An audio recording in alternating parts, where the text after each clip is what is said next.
사주는 나를 기준으로 내 주변의 글자들과 어떤 관계인가를 확인해 보는 학문입니다. 그러면 당연히 여기에서 가장 중심이 되는 중요한 존재는 바로 나, 즉 일간이라고 볼 수 있겠죠. 지난 영상에서 우리가 배웠다시피 삶의 방식을 결정하는 것에 가장 지대한 영향을 주는 것이 월지라면 일간은 조금 더 본질적인 것, 즉 내가 왜 그런 선택들을 하는지에 대해서 명확하게 알 수 있는 요소가 되는 겁니다. 쉽게 말해 일간은요, 나의 정체성인 거예요. 월지가 방법이라면 일간은 그 자체가 나이니까 세상에 태어난 나의 목적이 될 수도 있겠네요. 그러니 같은 십성을 월지에 두고 있더라도 일간에 따라서 그런 방식을 채택하는 이유가 상당히 다른 겁니다. 예를 들어 똑같이 편인을 두고 자기만의 세상을 추구하는 성향이 있다고 봤을 때 간목이 그러는 이유와 개수가 그러는 이유가 좀 다르다는 거죠. 이유가 다르니까 드러나는 형태도 조금 더 다양해질 수 있겠죠. 그리고 이것은 사주의 다른 궁들과 연계가 되어서 능동적인가 수동적인가 드러나는가 아닌가 온건적 형태인가 과격한 방식인가처럼 여러 가지의 모양으로 다시 구분을 해볼 수가 있답니다. 월지는 방식, 일간은 내가 움직이는 이유를 만드는 정체성, 시지는 희망, 일지는 내가 욕망하는 것들. 이런 식으로 촘촘하게 연결되어서 백인이면 100가지의 색깔이 나타나게 되는 겁니다. 내가 이 세상에 어떤 목적을 가지고 태어났는가, 내가 왜 그런 선택들을 무슨 이유로 하는가 알아보자고요. 먼저 우리가 알아야 할 것은 간목부터 개수까지가 어떤 시간과 영역을 의미하는가입니다. 이 글자들이 각자가 의미하는 시간이 바로 이 글자들이 가진 정체성과 가장 가까이에 있기 때문이에요. 이 계절에 주어진 사명이 곧 나의 목적이 되는 거죠. 여기에서 우리가 이 글자들이 어떤 목적을 가지고 있는지를 조금 더 명확하게 알려면 태극을 알아야 합니다. 태극이 뭐예요? 이게 동양 철학에서는 만물의 근원이라고 보는 모양이에요. 여기 이 안에 세상이 전부 있습니다. 여기에 음과 양이 있고요. 여기에 이런 흐름이 전부 오행, 목화 토금수를 의미하는 겁니다. 간목부터 한번 보자고요. 간목은요, 시간으로 구분을 해보자면 이제 막 시작하는 초봄이에요. 태극에서 한번 보면요. 지난 계절을 돌아와서 다시 팍 하고 상승하는 요 지점이 간목의 시간에 해당합니다. 겨울이 지나서 매서운 추위가 풀리는 딱 그 지점 즈음의 글자거든요. 그러면 이런 시간에 주어진 사명이 뭘까요? 글자만 딱 봐도 이 글자의 목적은 명확하게 알 수 있습니다. 바로 뚫고 올라오는 거예요. 나에게 가해지는 모든 압박을 이겨내고 한 점으로 팍 하고 올라오는 것이 간목의 정체성인 겁니다.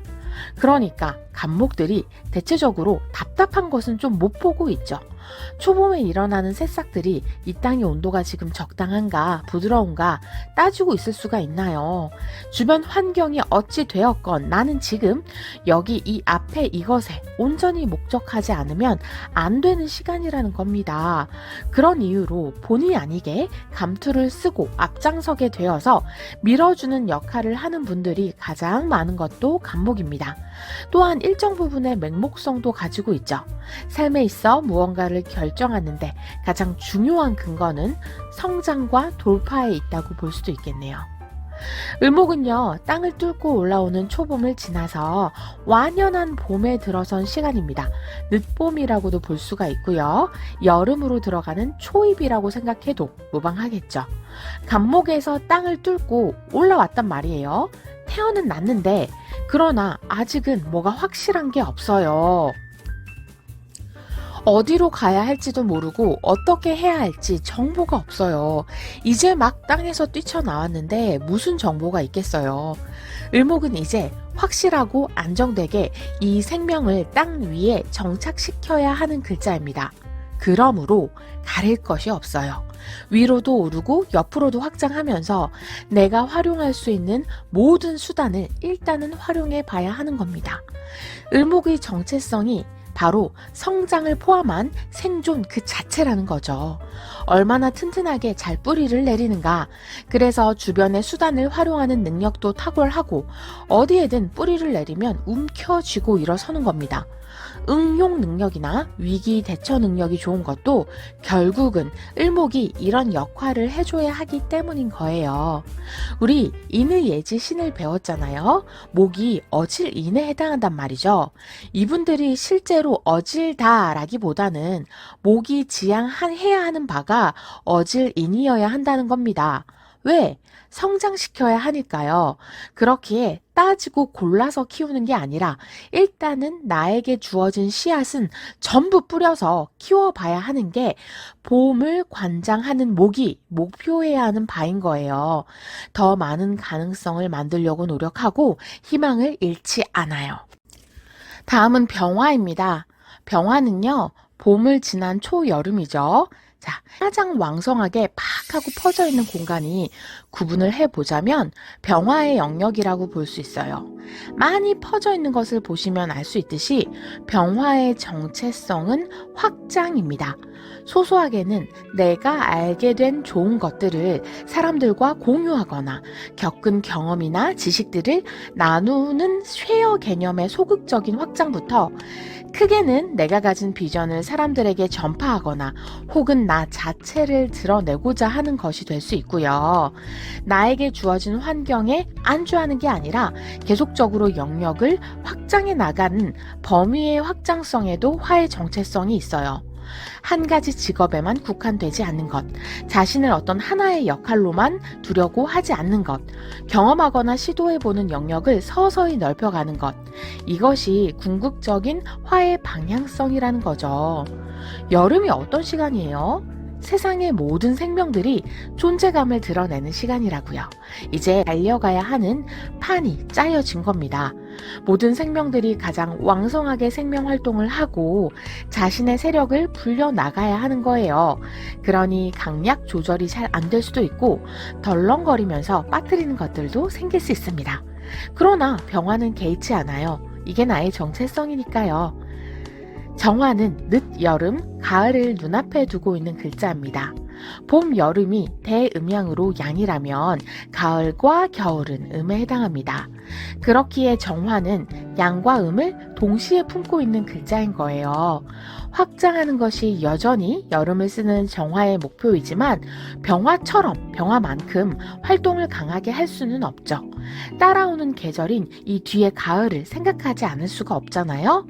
그러니 같은 화라도 병화는 오롯이 확장의 그 의미가 있다면 정화는 확장과 동시에 다시 잦아드는 것까지 준비를 해야 합니다. 그것이 사람에 따라서 타이밍을 중요하게 생각하는 것, 유사시에 변화할 수 있는 공간적, 시간적 여유를 남겨두는 것, 더 나은 선택이 없는지를 계속적으로 확인하는 것이 이 정화에게는 내가 가진 뜻을 펼칠 수 있는 준비에 해당하기 때문입니다. 그래서 정화일간 분들이 사람에 따라서는요, 미스테리하고 잘 모르겠는 분들이 많은 거예요. 조금 변덕스럽다거나 우유부단한 것도 이 음과 양을 동시에 품고 있다는 조건에서 나오는 특징인 거죠. 상담하면 나도 나를 잘 모르겠어요. 이렇게 이야기하시는 분들이 보통은 정화일관인 분들이 많아요. 그러나 스스로 생각했을 때 확장이냐 스탑이냐 어느 방향이든 확실한 준비가 되었다 생각하면 오히려 병화보다 더 집요하고 거침없이 진행하는 것이 정화의 또 다른 특징이기도 하죠. 그래서 반전이 많다는 이야기를 듣는 겁니다. 지금이 맞는 타이밍인가? 나는 확실히 이쪽으로 마음이 정해졌는가? 이것이 정화가 결정을 하는 데 있어서 중요한 밑바탕이 되겠네요. 인의 예지 신 중에 화는 예를 바라보거든요. 이것도 마찬가지로 화가 지향해야 하는 바가 예라는 거예요. 예는요, 바깥으로 보여지는 격식이나 규칙, 우리가 이렇게 하면 이런 뜻이야 하고 정한 모든 규격들을 의미합니다. 이런 표본들이 화에게는 가이드라인이 되어주는 겁니다. 화는 확장의 목표가 있으니 이게 너무 무분별하면 번져버리기 쉬운 거예요. 옆으로 앞으로 자기가 확장할 수 있는 모든 방향으로 제한 없이 번지는 것이 화인데, 얘를 지향한다면 최소한의 방향성을 가지고 지표를 따라가게 된다는 거죠. 무질서한 기운이 근본을 따라가게 만드는 것이 바로 얘인 겁니다. 여름이 지나면 이제 가을이죠. 여름을 이제 막 지나서 들어온 초가을의 글자가 경금입니다. 자, 초가을은요, 산발적으로 막 확장하던 생명들이 이제 확장보다 내실에 집중하는 시간입니다. 초가을은요, 더 많은 것을 확실하게 거둬들이는 수확에 자신이 가진 목표가 있습니다. 이제 더 이상은 나무를 심고 씨를 뿌리는 시간이 아니라 어떻게 잘 수확할 것인지를 가늠해 봐야 하는 시간이라는 거죠. 제대로 된 과실을 얻기 위해서는 작고 싹이 안 보이는 과일들은 아쉽지만 잘라내야 합니다. 그러니까 될 거 안 될 거 확실히 갈라야 하고, 될 것을 결정했다면 안 될 것은 과감하게 버려야 하는 게 경금의 일인 거예요. 그리고 그렇게 결정했다면 뒤돌아보지 말아야죠. 아, 저게 잘 될 수 있었을까? 너무 일찍 포기했을까? 이런 생각을 하면 결국 이 금쪽 같은 시간을 버리게 되는 거잖아요. 경금의 정체성은 대를 위한 실리 있는 취사 선택에 있는 거예요. 그래서 경금이 특히나 답답해하는 것들이 협동이 필요할 때, 전체를 따르지 않는 이기적인 소수들을 볼 때, 객관적인 지표를 보지 못하고 다른 가능성들을 계속 거론할 때, 경금이 보기에 쓸데없는 것, 필요 없는 것을 자꾸 하려고 할 때, 경금에게는 이런 것들이 다른 사람에 비해 더 답답할 수밖에 없는 거죠. 다음은 신금인데요. 신금이 왜 예민하다는 소리를 많이 듣는지 아세요? 신금이 바로 시간상으로는 늦가을이기 때문이에요. 늦가을의 신금도 경금과 마찬가지로 취사 선택과 결단을 해야 하는 글자이지만, 신금의 그것은 경금만큼 쉽지가 않아요. 왜냐하면 나의 결정에 어떤 겨울을 나는지가 정해지기 때문이에요. 겨울이 어떤 시간이에요? 가을에 수확한 것으로 한 계절을 버티면서 먹고 마시고 해야 하는 시간이잖아요. 그런 무거운 책임을 어깨에 메고 있는 게 신금이니까 나의 소소한 결정 하나하나가 한 계절의 승패를 가를 수도 있는 거예요. 신금이 놓치는 단 하나가 겨울 자체를 어렵게 할 수도 있다는 겁니다. 그래서 신금은 어느 정도는 섬세하고 예민할 수밖에 없습니다. 이런 것들이 세심한 예술적 감각이나 미적 센스, 주변을 더 구체적으로 느끼고 살피는 것과도 같은 능력으로 활용이 됩니다. 이런 기본적인 센스를 가지고 있는 분들이니 타인에게는 참 좋은 사람들인데, 정작 속으로는 조금씩 불만이 쌓일 수밖에 없죠. 왜? 나처럼 배려심 있게 타인을 케어하는 사람을 잘 못 보니까 남들을 무신경하거나 배려 없다고 느끼게 되는 건데, 사실은 그 부분에서는 본인이 너무 뛰어난 거니까 타인과 비교가 되는 거예요. 신금의 결정은 다른 일간들보다 훨씬 더 많은 것을 살펴봐야 하기 때문에 어려운 겁니다. 안전한가, 실속 있는가, 중요한가, 좋아하는가, 거의 모든 조건들을 세심하게 따지는 것이 신금이라고 봐도 될 거예요. 금은 을을 지향합니다. 은은 을이인데요. 이게 친구들끼리의 을이 막 이런 느낌보다는 처음에 결정한 나의 마음을 흔들림 없이 따르려고 하는 나의 의지에 더 가까운 게 아닐까. 저는 개인적으로는 그렇게 생각을 해봅니다. 내가 믿은 것, 내가 결정한 것은 그것이 옳다고 생각하고 번복 없이 처음과 같은 마음으로 따라야 하는 거죠. 위에서 이야기한 것처럼 고민할 시간이 아니라 결정한 대로 밀고 가야 하는 계절이기 때문인 겁니다. 이제 겨울이죠. 임수의 시간입니다. 초겨울이죠. 아직 봄이 되려면 한참이 남았네요. 긴 겨울을 초입해서는 제일 중요한 것이 어떻게 잘 버티느냐, 이게 될 수가 있거든요. 그런데 겨울이다 보니 놀러 갈 데도 없고 해도 짧고 추워지기 시작해서 활동성도 약해지죠. 그러니 이제부터는 내적 활동성이 강해지는 시간입니다. 쉽게 말해 머리 굴려서 놀아야 되는 시간인 거예요. 우리가 핸드폰도 없이 책도 없이 누워 있다고 생각해 보자고요. 얼마나 많은 생각들을 하겠어요. 그게 임수의 기본값인 거죠. 그러니 보통보다 더 풍부한 상상력과 창의력을 가지고 있고요. 어떤 걸 들여다 봤을 때 낼 수 있는 결과값도 훨씬 더 다양하죠. 사유하는 힘이 굉장히 좋은 겁니다. 그리고 또 뭐 하겠어요? 이 긴 시간 동안 방 안에서 임수는 지난 시간들을 복귀합니다. 여름에 옥수수를 언제 뿌리니까 잘 자라더라. 거름은 뭐가 좋더라. 나한테는 고구마보다 옥수수가 잘 맞는 것 같아. 내가 직접 한 경험을 바탕으로 나에게 좋았던 것 아닌 것을 지혜로 선별해 나가는 겁니다. 봄, 여름에는요, 그냥 주워 들은 거, 남들이 누가 뭐 좋다더라 이러면 무조건 주워다가 산발적으로 키워나가고 확장했다면, 가을에는 호불호를 떠나서 잘 될 만한 것들을 남기는 선택을 하고, 겨울에는 지난 그 모든 경험으로 남들에게 좋다는 게 아닌 나한테 뭐가 좋았는지 구별해낼 수 있는 거예요. 그래서 임수의 정체성은요, 나를 알아가는 겁니다. 더 크게는 나를 포함한 내 영역의 모든 것들, 내가 속한 세상을 알아가는 것이 임수의 정체성이라고도 볼 수 있겠네요. 다음은 개수입니다. 개수는요, 이제 겨울이 끝이 보이는 시간, 봄을 딱 앞에 두고 있는 늦은 겨울의 시간입니다.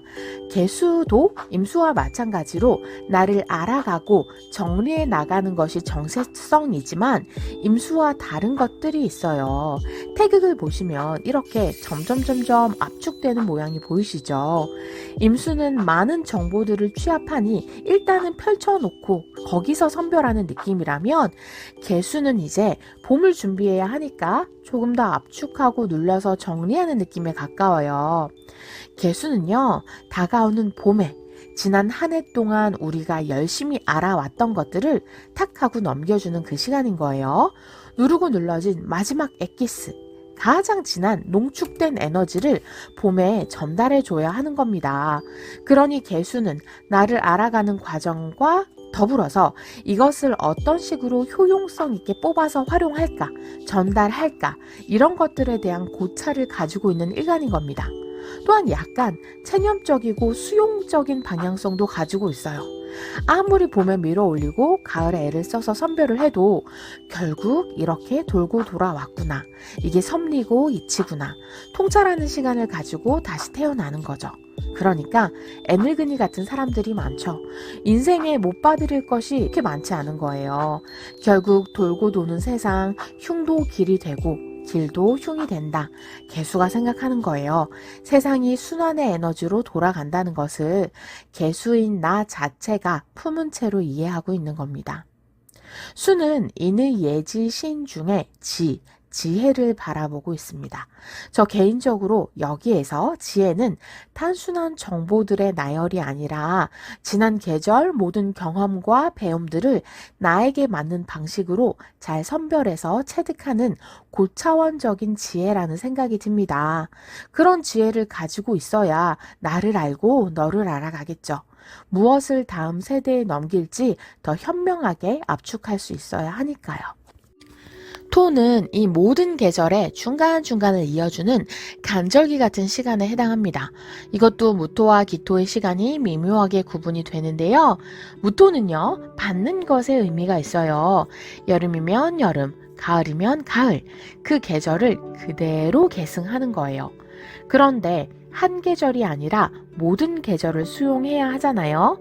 그러면 뭐가 필요하겠어요?